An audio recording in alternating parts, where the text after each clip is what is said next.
Welcome to Identity Matters, Digital Identity and the Evolution of the Internet, a special InnovationAus.com video podcast series brought to you by Ping Identity. From debating access to anonymity issues in online culture wars to fighting cyber threats on the commercial internet or in the delivery of government services, identity impacts everyone.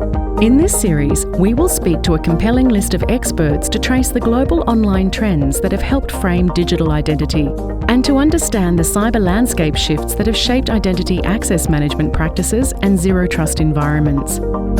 Join us as we explore the philosophical and practical sides of identity, the fundamental issue at the heart of the Internet.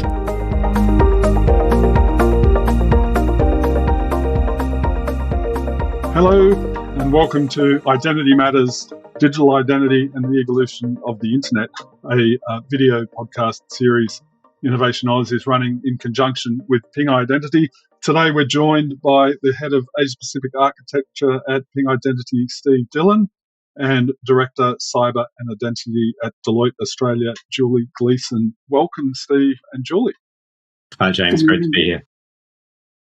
All right, I'm going to start with you, Julie. I guess we've been talking about digital ID in various forms since, I guess, forever, but it's really taken on some momentum now, both in the public sector and across kind of corporates as well. Just describe to me, when we talk about digital ID today, what are we talking about? How does it change the day-to-day lives of citizens or customers in their day-to-day business? Yes. So digital ID really, in a nutshell, is how you represent who you are electronically to services that have sort of gone from the old school shopfront to online services. So it's the evolution of the system that we all grew up with, where you would sort of present physically with some identifications with your passport or whatever. Someone would note that it was you in the flesh. There was a physical attestation there. And then you were given some credential to represent yourself, either online after that or in the shop front. In these days, that physical reliance is gone. You would often enrol electronically, so there's no real understanding of who you are. So there needs to be digital means of understanding that how you bind your physical self to the credential that you present when you come into those digital services. Okay, so we're talking. So digital ID, we're talking about a couple of things. So credentialing yourself as you present either to consumer service or credentialing in terms of a government role or a public sector role, credentialing yourself as someone within that government delivering a service. Is that a reasonable summary of that? It is. So the credential is there to say who you are and who you represent in your context.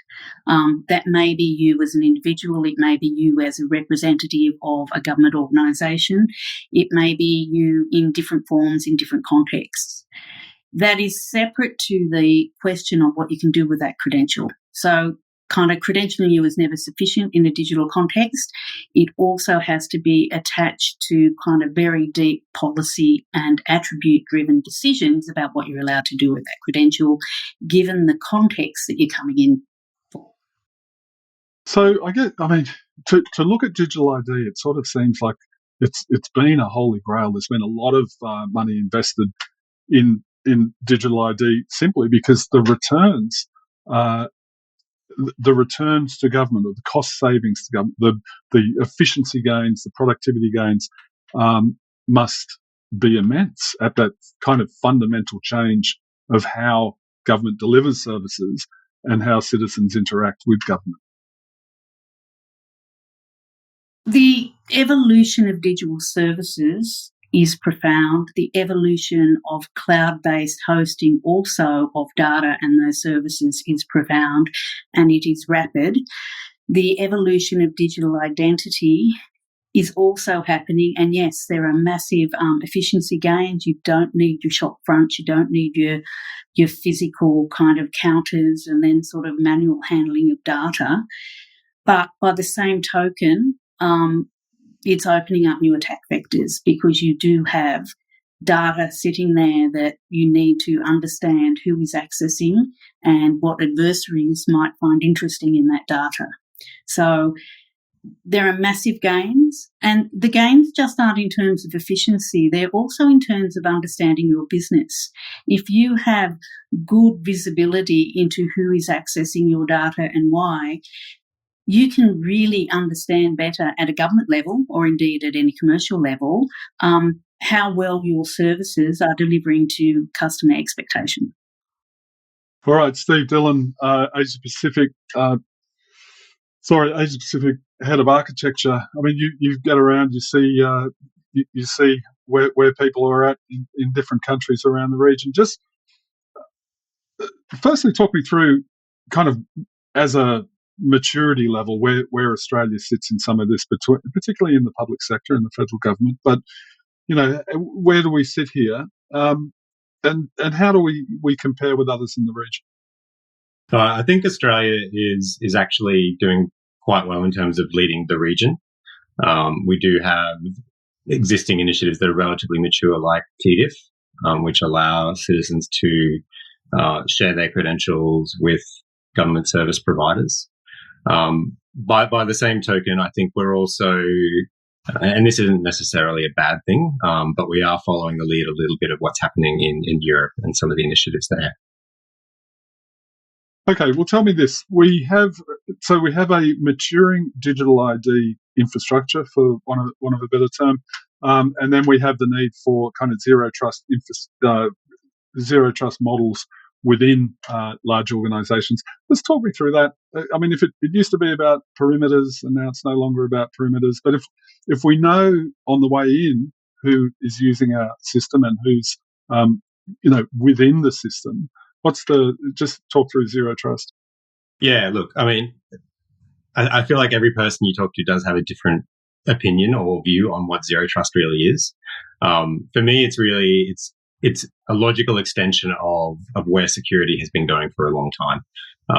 So long before zero trust, people used to talk about defense in depth, which is really just applying different controls at different layers to ensure that even if one control fails, you still have other controls that will potentially pick up nefarious activity. What zero trust represents in terms of an evolution from that defense in depth approach is really a shift in paradigm that's happened over the last 10 years, where traditionally you had a lot of on-prem staff, on-prem applications. You had traditional controls like firewalls, which were more based on geography. And so what's happened with the IT landscape over that time is that we've distributed. So we're now doing a lot more in the cloud. We have SaaS applications are really the default these days, and our workforce is distributed. And so some of those traditional controls, like a firewall, for instance, aren't going away, but they're not as strong as they used to be. They're not up to the task of securing modern solutions. And what we find is that really identity becomes the cornerstone of security, more so now than ever. Where a user is, where the application is, are no longer reliable signals. We do need to get a little bit more creative about what we're looking at in terms of identifying our users. So tell me this. Julie Gleeson was saying just now that digital ID and the some of the cloud-based services actually just creates different, if not more, attack vectors.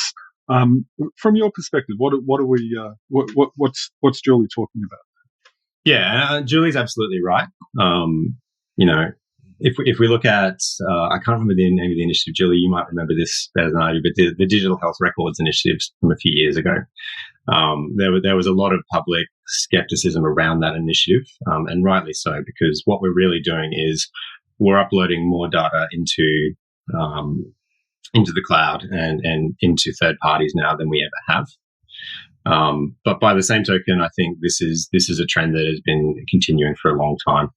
And as the industry and as governments mature, the ability to secure those records and use them judiciously has come a long way. And Julie, I wonder, we were talking just before we came on a little bit about some data sharing issues. Just talk me through that in relation to digital ID. I guess there's two different things. There's the citizen services and ID related to that, and then there's government employees and IDs related to that, and then the sharing of data, whether it's to support a process, a machinery, a government process, or it's to deliver a service. Do digital ID actually make the sharing of data easier within the framework of allowable data sharing? Implemented well and considered well from what the business need is, what the user journeys need to be. Digital identity can really make that a much better process across government. So government across agencies and interagencies have always had to share data, whether it was old school kind of paper or conversations or, send ministerial stuff to Parliament. There's never been a context where the machinery of government does not need to share data and knowledge across agency boundaries. Now that it's digital, the question is how, if you have an identity program that has got its head around, issuing digital identities to your own workforce, how do you know that perimeter that is now quite amorphous, there are workforce needs outside your traditional agency boundary? How do you do that? And it always goes back to not looking at the perimeters, but looking at the policies attached to data access. Where does that data go? Who needs to access it? How do you know that they have the right to access that data? And it really is that whole pivot to a data-driven, identity-centric policy which offers the best protection there. That in itself is not bad either, because if you are aggregating data in the cloud or across kind of boundaries where you're putting these policy controls, arguably that is a lot more sophisticated and a lot more controlled than the old school that I've sort of offered you a username and password and we think that the firewall is going to protect you. Because with this pivot comes an understanding that you need to have visibility into that data and who is accessing it. And the controls are necessarily then much, much better. I'm going to ask the same thing of you, Steve Dillon, and I guess I'll throw in the added complexity of, this whole ID layer or credentialing layer seems to enable better kind of integration, if you like, of private sector and public sector delivery of services. So banks and government and healthcare and banks and all of those things. So just talk us through that. Yeah, so I think one of the interesting things that I've noticed over the last 6 months is that off the back of a lot of the high-profile breaches that happened late last year and early this year, a lot of companies are taking a serious look at their exposure to personally identifiable information, PII, and there's really, I think historically there's been this view that collecting PII is almost a good thing. We want to know more about our customers, provide more personalized services, and use that data to enhance our analytics. And I think that there wasn't necessarily a level of good governance that went behind that. It was sort of more suck up as much as we can and use it where we can. And there are now board level directives coming down saying we need to be far more selective in what we're using and what we're collecting. And where they're actively looking to minimize their exposure to PII. The reason I mention that is that companies are looking at things like TDIF, and there's another initiative called Connect ID coming out as means of getting strong verification of identities, but without necessarily having to store things like passports and driver's licenses within their systems. And so there's always going to be some risk with having your data stored with a provider, be it government or a bank. But I think that by being able to store that data with trusted institutions and then using that as an anchoring point is something that is overall a net win for security. Just, I guess, a tangent. privacy being a tangent of security, I guess. In the world that we've had described here around digital ID and zero trust environments and better credentialing and all that kind of thing, do you think privacy is enhanced or we have less privacy? It seems people, the people are generally concerned of Big Brother issues in relation to digital ID. But there should be the ability to have the opposite effect of that. Julie, I don't know if you want to have a crack at this. Yeah. This is a very rich area. The market is definitely moving towards protecting privacy very strongly. If you look at all the technologies at an authentication or credential level that are coming out, they follow the notion of what is sometimes termed self-sovereign credentials, where the user has the actual ability to choose what information they provide with their credential at any one time. So that's the actual direction of the authenticating kind of layer of identity, but remembering that the authentication is the credential that you present, and there's all other layers of identity to show what you can do with that. I think with the large-scale breaches that we've had in the last couple of years, which are not new, by the way, what is new is that it's now prominent in people's consciousness, which is kind of a good thing because it was always happening if you look at the kind of breach reports around. There is a conceptual leap that businesses and government are suddenly understanding that privacy-sensitive personal information has to be viewed in terms of liability as much as it is in terms of business value.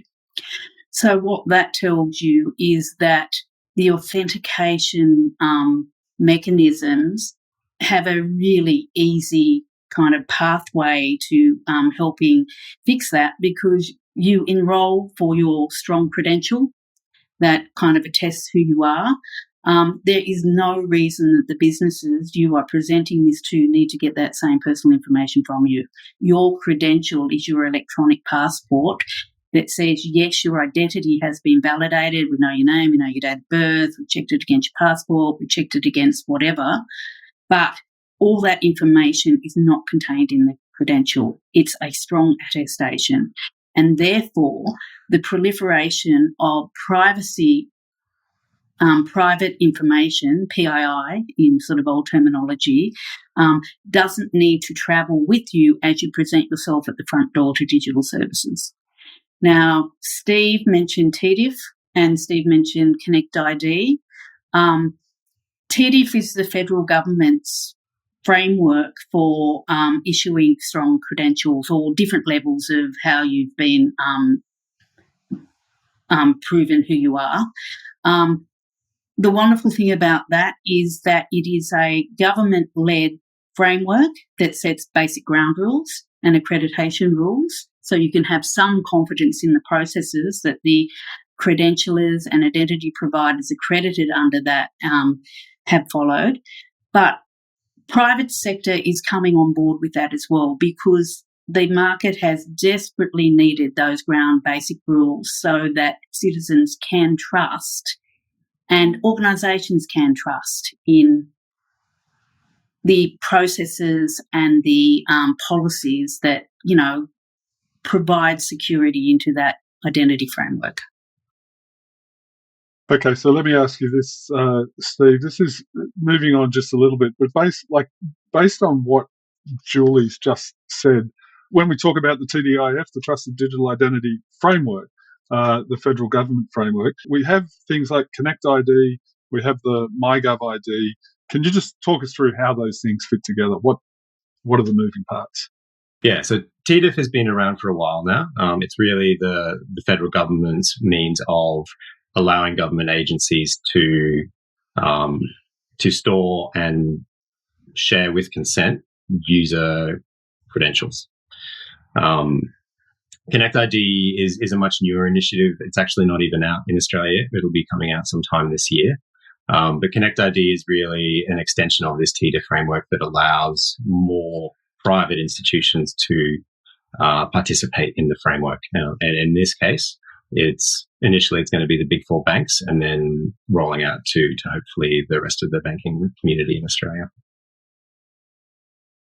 All right, look, I think we're drawing to a close here. I wanted to finish up on a couple of points. I wanted to ask, firstly, we can't have a conversation about tech without talking about artificial intelligence these days. So here comes the obligatory question.